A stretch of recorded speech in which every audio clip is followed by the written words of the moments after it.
ఇప్పుడు ఈ jungle clearance చేయంగా ఇక్కడ ఒక శిలాఫలకం ఒకటి బయటపడింది. ఇది మన రాష్ట్ర సచివాలయం. అంటే ఇప్పటిదాకా తాత్కాలికం అన్నారు కాబట్టి అంత తాత్కాలికమే చేస్తాడు కానీ ఆయన ఏది కూడా ఇక్కడ పర్మనెంట్ గా చేయరు అని చెప్పి కొంతమంది అబద్ధాలు సృష్టించి ఇక్కడ రాష్ట్రంలో చెప్పడం జరిగింది.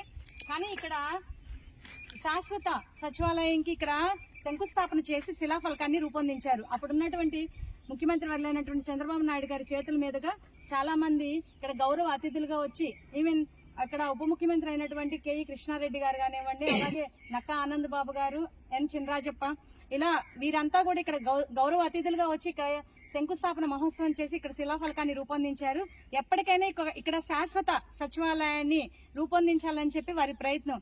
తాత్కాలికంగా అంటే ప్రజెంట్ అక్కడ పని చేయాలి కాబట్టి, వర్క్ జరగాలి కాబట్టి హెచ్ఓడిస్ ఆఫీస్ గానీ సెక్రటేరియట్ గానీ ఇక్కడ తాత్కాలికంగా చేశారు. కానీ ఇక్కడ ఎప్పటికైనా శాశ్వతంగా ఉండేలా చేయాలని చెప్పి వారి ప్రయత్నం చేశారు. కానీ వీళ్ళు దాన్ని వేరేలాగా సృష్టించి అబద్ధాలు సృష్టించి ఇక్కడ కంపన పెంచేసి అసలు ఇక్కడ ఏం లేదన్నట్టుగా చూపించారు. కానీ ఇప్పుడు జంగిల్ క్లియరెన్స్ చేసిన తర్వాత చాలా భవనాలు బయటపడుతున్నాయి. అలాగే బయటపడిన వాటిలో ఈ శిలాఫలకం కూడా ఒకటి.